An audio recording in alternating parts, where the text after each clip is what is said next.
खबर उत्तर प्रदेश के श्रावस्ती से है, जहां पर श्रावस्ती पहुंचे लोक निर्माण विभाग के मंत्री जितेंद्र प्रसाद, डीएम कृतिका शर्मा के साथ बीजेपी नेता व अन्य लोगों ने किया जोरदार स्वागत। विधायक रामफेर पांडे व एमएलसी साकेत मिश्रा ने गदा भेंट कर किया स्वागत। भाजपा नेताओं ने मंच पर माल्यार्पण कर किया उनका स्वागत। मंत्री ने दीप प्रज्वलित कर कार्यक्रम का किया शुभारंभ। सिसवाड़ा घाट पर पुल निर्माण के लिए भूमि पूजन कर किया शिलान्यास। बीजेपी जिलाध्यक्ष जिला पंचायत दद्दर मिश्रा के साथ भारी संख्या में कार्यकर्ता रहे मौजूद। 17 किलोमीटर कटरा से लालबोझी मार्ग बनने की घोषणा। 62 करोड़ का बजट हुआ पास। बाढ़ग्रस्त क्षेत्र की खराब सड़कें दुरुस्त करवाने को लेकर अधिकारियों को जितेंद्र प्रसाद ने दिए निर्देश। बाढ़ से क्षतिग्रस्त गांव की सड़क जल्द मरम्मत करवाने के भी निर्देश। योगी सरकार के खास प्रस्तावों में जनपद श्रावस्ती। उत्तर प्रदेश के श्रावस्ती जनपद से ये बड़ी खबर, जहां पर आज विधायक का वादा पूरा हुआ। विधायक ने गिलौला के साथ साथ श्रावस्ती की जनता से वादा किया था कि सिसवाड़ा घाट पर पुल बनाया जाएगा, जिसको लेकर लगातार वो इसकी अपील कर रहे थे। आखिरकार उनका वादा पूरा हुआ और आज यहां पर राप्ती नदी के सिसवाड़ा घाट का शिलान्यास किया गया।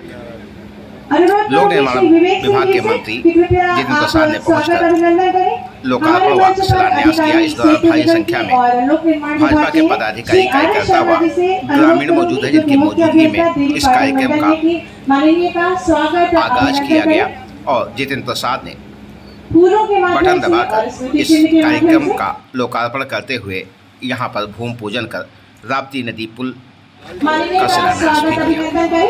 साथ ही साथ श्री अवधेश शरण चौरसिया जी से अधीक्षण अभियंता लोक निर्माण विभाग आपसे अनुरोध है कि माननीय विधायक जी का स्वागत करें, अभिनंदन करें, वंदन करें। आप सभी की जोरदार तालियां।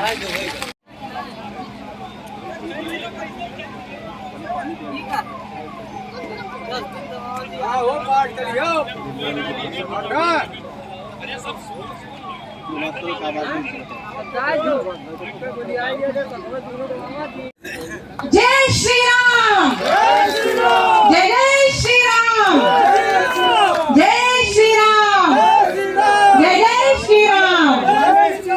ये गदा भेंट करने का सिर्फ यही आशय है कि आप हम सब के बीच में शक्ति बनकर आए हैं, क्योंकि गदा शक्ति का स्वरूप है और माननीय जी के आगमन से निश्चित पुल बनाकर हमारे जो ग्रामीण भाई उनका आवागमन होता रहता था, जो कि बहुत ही खतरनाक है।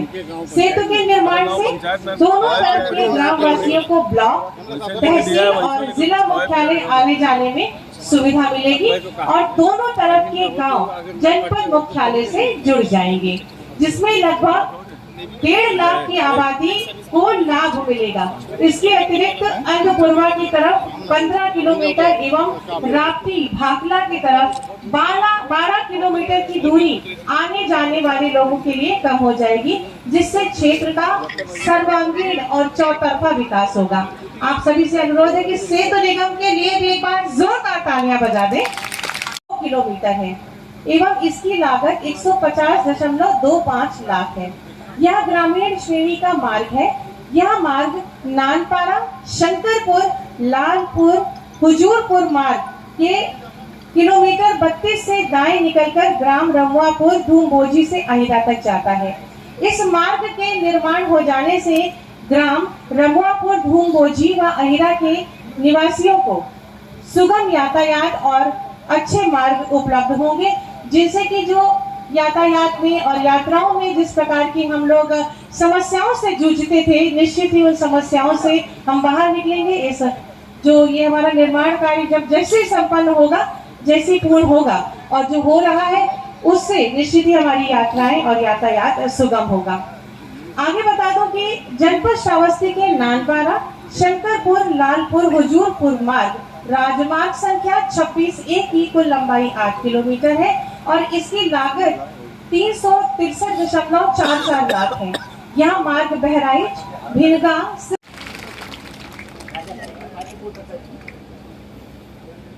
बहुत धन्यवाद। और हमारी भारतीय परंपरा और संस्कृति के अनुसार किसी भी कार्यक्रम का शुभारंभ दीप प्रज्वलन के माध्यम से किया जाना श्रेयस्कर होता है।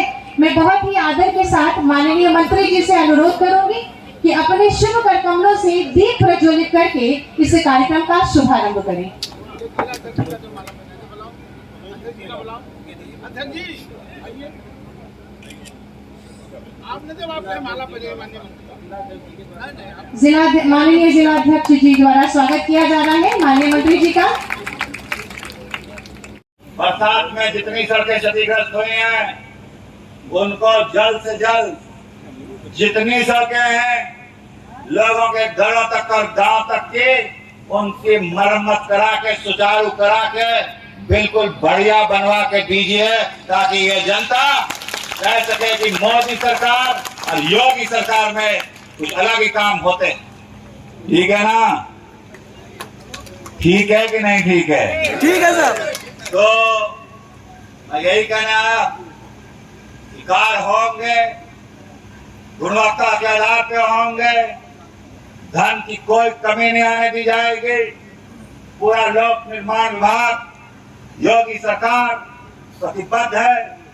आपके जनप्रतिनिधि हर समय इसी उद्देश्य से आगे बढ़ते हैं कि कैसे बड़ी बड़ी परियोजनाएं आपके लिए लेके आए और इस क्षेत्र का परिवर्तन, कायाकल्प, व्यवस्था में सुधार वो हम लाए। और आपको दिख भी रहा होगा परिवर्तन और महसूस भी हो रहा होगा। हो रहा है कि नहीं हो रहा है? रामकरण जी, हो रहा है। अरे आप थोड़ा नाश्ता करवा के रखना अगली बार में बताओ। अरे परिवर्तन दिखाई दे रहा है कि नहीं दे रहा है? ये परिवर्तन जो दिख रहा है ये आसानी से नहीं आता है। इसके लिए बहुत परिश्रम करना पड़ता है। इसके लिए मोदी जी और योगी जी जैसा मजबूत नेतृत्व चाहिए होता है। इसके लिए विचार चाहिए होते हैं, परिवर्तन के लिए लक्ष्य चाहिए होता है और सबसे बड़ा परिवर्तन लाने के लिए जन सहयोग चाहिए होता है, आप लोगों का साथ चाहिए होता है। तो ये मैं कहने आया हूं, ये मत समझिएगा कि ये सब काम हो गए। अभी परिवर्तन को पूरे अंजाम तक ले जाना है, परिवर्तन को और आगे बढ़ाना है। तो ये अति आत्मविश्वास और इस उसमें मत रहिएगा भ्रम में सब कुछ हो गया। अभी और आगे बढ़ना है, बहुत कामों की जरूरत है, बहुत परियोजनाएं लानी है और मोदी जी और योगी जी के हाथों को, उनके संकल्प को और एक नए भारत के निर्माण को, उसको और मजबूती देनी है। तो मैं ये कहने आया हूं आपसे कि ये समय है जब भारत ऐसे दौर से गुजर रहा है जहां विश्व पटल पे अपनी भूमिका भारत की देखने को मिल रही है। मोदी जी के नेतृत्व में देश में और योगी जी के नेतृत्व में प्रदेश में ये समय है आपसी मतभेदों को भुला के, निजी स्वार्थों से ऊपर उठ के मोदी जी और योगी जी के हाथों को मजबूत करने के लिए करेंगे कि नहीं करेंगे? ये समय है भारत जिस दिशा में चले गया है उसे और आगे ले जाने की। अभी पिछले महीने, पिछले 7 दिनों में देखा होगा भारत चांद तक पहुंच गया। भारत G20 की मेजबानी, जहां अमेरिका से लेकर जापान के प्रधानमंत्री और राष्ट्रपति तक भारत की धरती पे दिखाई दिए। और सबसे महत्वपूर्ण, पिछले सत्र में प्रधानमंत्री जी ने एक इतिहास रचा है। कहते सबको बहुत थे मगर किया अगर किसी ने तो वो प्रधानमंत्री नरेंद्र मोदी जी ने, और वो है महिला आरक्षण, जो सर्वसम्मति से संसद में पारित करके आपकी आंखों के सामने कर दिया। कोई बातें नहीं बनाई, कोई बड़े बड़े खोखली घोषणाएं नहीं की। वो महिला आरक्षण जिसकी अन्य दल चर्चा करते थे, वो प्रधानमंत्री जी ने सर्वसम्मति से एक आवाज विरोध में नहीं उठी, वो संसद में पारित करके दिया। क्यों भाई? महिलाएं पास हुआ कि नहीं हुआ महिला आरक्षण? हुआ कि नहीं हुआ? तो मेरी बात समझिए कि आज तो इस मंच पे एक ही महिला है, 2 हैं, मगर मोदी जी ने ये महिला आरक्षण पारित करा के ये मंच आप लोगों के लिए खाली कराया है। यहाँ महिलाओं की भागीदारी सुनिश्चित कराई है। आप लोग आगे MP, MLA तमाम पदों पे, क्या समझे राम फेरन जी? खाली करो प्रमुख जी के लिए कुर्सी, क्या समझे? तो ये महिला सशक्तिकरण, महिलाओं की तो आवाज निकली नहीं, आपके लिए इतना बड़ा कदम किया है कि नहीं किया है? जोर से ताली बजा के बताओ मुझे। क्या पुरुष लोगों ने ज्यादा, मगर आपके सड़कें के काम, सेतु के काम जितने जहां तक हो सकेंगे वो कराए जाएंगे। मैं दोहराता हूं, धन की कोई कमी नहीं आने दी जाएगी, योजनाएं लाई जाएंगी और काम करा के आपके कदमों पे निछावर की जाएंगी। मैं कहता तो कर देंगे, हमारे भी कुछ काम है, करेंगे कि नहीं करेंगे? तो हमारा काम ये है कि आने वाले 6 महीने 2024 जैसे लोकसभा का चुनाव आ रहा, प्रधानमंत्री नरेंद्र मोदी जी के नेतृत्व में हम सब लोग लामबंद होंगे।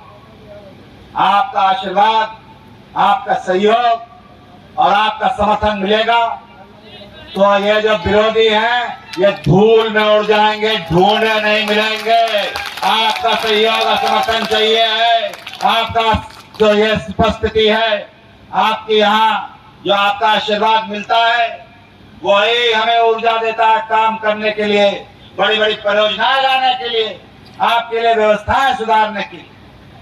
तो आपका सहयोग और आपका समर्थन, क्योंकि यहाँ आती है कि नहीं आती, और गर्मियों में उड़ जाती होंगी। उसी तरह अभी चुनाव में पता नहीं कहां से आ जाएंगे चुनाव लड़ने, जो कभी ढूंढे नहीं मिले, कभी दिखाई नहीं दिया होंगे। और ये अगर ये सिर्फ कुछ हुआ है तो मोदी योगी सरकार, चुनाव हो या ना हो, 24 घंटे 365 दिन जनता के बीच में रही।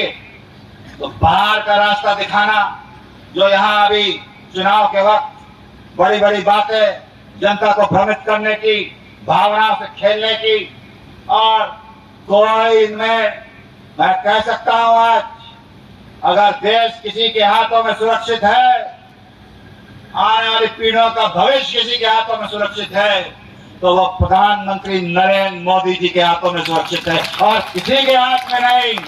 और ये क्षेत्रीय दल, ये शत्रवाद, ये देश को बांट देता है, इनकी कोई सोच नहीं है।